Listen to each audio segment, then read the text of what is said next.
There was a musician that passed away in November 2020 by the name of King Von. King Von was an associate and a childhood friend of the artist Lil Durk, with Lil Durk now facing criminal charges for potentially engaging acts to avenge King Von's death. But there is a song that King Von released that I just wanted to touch on and highlight real quick. King Von has a song called Demon. And in the course of the song, he's describing his real life trauma and pain and grief related to seeing his friend being killed, and then saying that this is the spark that essentially turned me into a demon. And in this context of referring to himself as a demon, it's this idea of I'm willing to carry out violent acts as well to avenge my friend and also just overall harm the other side so that they can feel the same pain that I'm feeling. And how this specific event launched me into this life where I'm now saying I'm taking vengeance on anyone who's on the opposing side. And then there is this larger, broader issue where there is this cyclical violence that comes from it, because this person right here, King Von, is traumatized by the event that he saw happen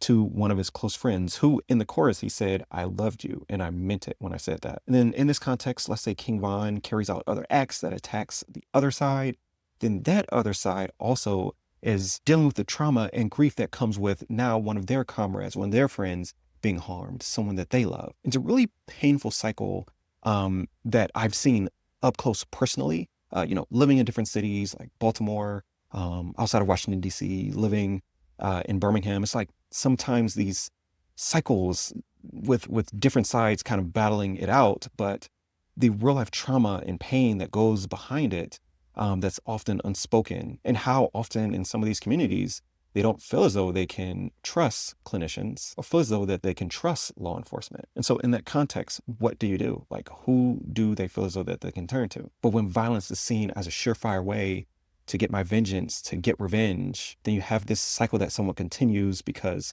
then it's an us versus them mentality. And so overall, the course of the song was really descriptive in him talking about this direct cause and effect. I saw him get killed right in front of me.